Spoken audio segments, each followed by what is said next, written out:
medio ambiente se encuentra en el centro de la atención de la comunidad internacional, ya que actualmente los asuntos ambientales han ganado protagonismo en las discusiones más destacadas que tienen lugar en la sociedad internacional, incluyendo conferencias de estados, foros académicos y en los medios de comunicación. Ahora bien, en el derecho internacional, que inicialmente consistía en normas, civilizaciones, culturas o en general grupos de agentes organizados bajo la autoridad común, y que actualmente es el sistema normativo de regulación entre organizaciones jurídico-políticas independientes, referenciadas principalmente como estados y como organizaciones internacionales, y donde existe la necesidad de imponer reglas de protección ambiental que tengan realmente alcances internacionales para que éstas actúen en los sectores gubernamentales y académicos. Por ello, una de las ramas de derecho internacional es el derecho internacional ambiental, una rama autónoma, y que en palabras de Diego Uribe y Fabián Augusto, en el derecho internacional de la Universidad Tadeo Lozano, el derecho internacional ambiental es el resultado de los procesos históricos y necesidades actuales que fundamentan lo que es denominado por los académicos como derecho internacional contemporáneo, en el cual las preocupaciones colectivas ocupan un lugar primordial, generando la necesidad de asumir compromisos normativos de aplicación universal. Por ello, este tiene varias características.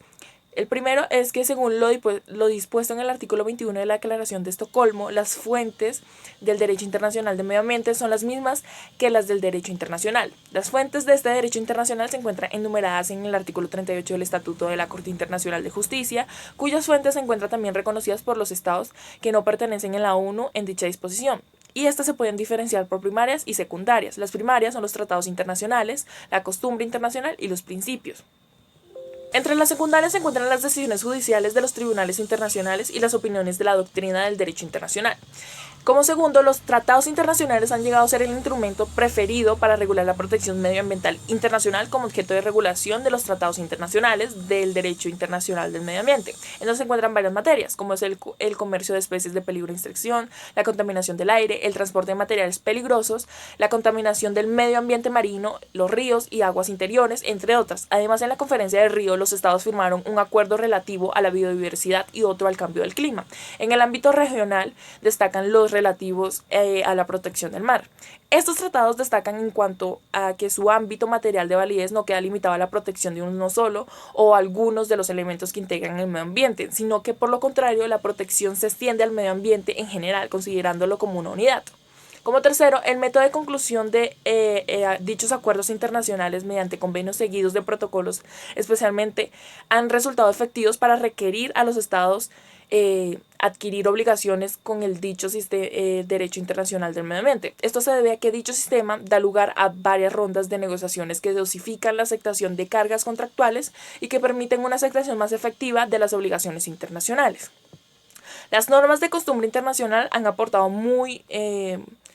poco al desarrollo del derecho internacional del medio ambiente moderno. Entre estas encontramos tres tipos de normas: las materiales, las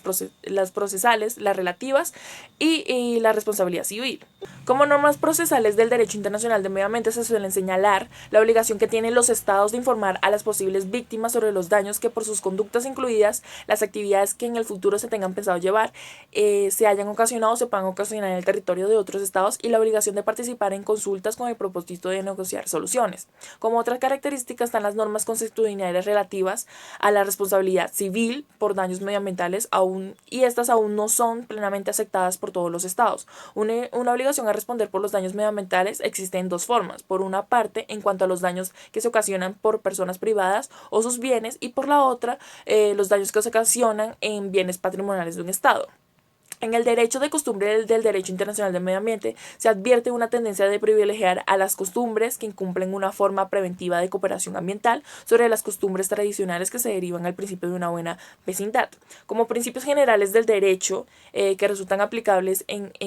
este derecho del medio ambiente encontramos el principio de la verdad sabida y la buena fe guardada, el principio de la buena vecindad, la prohibición del mal uso del derecho, el principio de solidaridad de los estados y el principio de la herencia común de la humanidad. Las normas de la ley suave resultan particularmente atractivas para este derecho, pues suelen servir como el primer paso en la creación de un ambiente que pueda contribuir a la conclusión de instrumentos de la ley dura que establezcan normas obligatorias a los cargos de los estados. Como característica fundamental de este derecho se destaca el hecho de que el bien jurídicamente tutelado por normas es el medio ambiente y su capacidad de regeneración. En este derecho, la transformación del derecho internacional de coexistencia en el derecho internacional de cooperación han mostrado un desarrollo más profundo que en otras ramas, ya que la protección del medio ambiente se considera como el rango de un derecho humano.